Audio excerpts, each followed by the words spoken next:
Oh snap, what's going on out there YouTube? This is SEL0320 representing JVS. So I'm back for the third version of this Halloween, I'm sorry, I said Halloween, what in the world does that mean? Halloween JVS event where we've gone through with different people that have made comments on movies that y'all would like for us to watch. And so I was able to watch, this is the third one, which is 28 Days Later. So I thanks everybody for commenting, but I'm gonna go ahead and make this quick because I only do this for 5 minutes. I think the other one I went over like a minute and some change. I had to crop it down. But the name of this one is 28 Days Later. 28 Days Later was directed by Danny Boyle. Danny Boyle, I mean, he made a lot of good movies that are Oscar worthy, like Slumdog Millionaire, 127 Hours. Just notably now was Steve Jobs. That was, I mean, I haven't even seen it yet, but I've heard great things about it. But this one, dare I say, revolutionized the way that zombie movies can be shot, or horror movies in general, because the way that it was shot, especially going overseas in the UK, it felt like it was an old school camera. It felt like it was old school way of lighting and effects. Even like the close out pan shot, when you finally see a zombie for the first time and it pans to the eyes, you can see kind of like a light beam up from the eye socket, and then you see like the two red markers come out from the person's eyes, and like it's scary. It's straight up scary.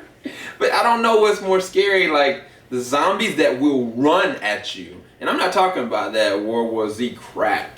I'm talking about like zombies, like people that are in full makeup, that are in their character and straight up running at you, doing anything they can to kill you. Towards the end of the movie, there's one zombie, this African American zombie.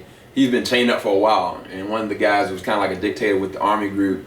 He had been kind of like, you know, prying it and torturing it, so to speak. When that Joker got unleashed, he took out so many people, but it would be nothing without the help of the actors, especially Cillian Murphy that played the role of Jim, Naomi, what's her name? Naomi Harris that played the role of Selena. They were clutch, especially Naomi. Moneypenny herself, like in the beginning, like Cillian, his character was kind of like naive, and he knew how to survive, so to speak, but it seemed as though Naomi's character, Selena, had been through the wire for a while, and like when they go and intercept, like there's a point where the person she's been with the whole entire time, he just freaking flat out loses it, and she straight up kills him, like cutthroat, like, and like it puts in perspective the world and the way that things have to work. And I think his character, Jim, is so unique because you literally see his progression. Like, I mean, I can compare it to Rick Grimes, but it's totally different because Jim has some deep-seated stuff. Like, there's one sequence where he was like running, he was afraid, and then there was one point where he was with Naomi Harris and another group, and a guy with his wife, not his wife, with his daughter. Who was the actor that plays that role? I forget his name. Oh my gosh, how did I forget the guy's name?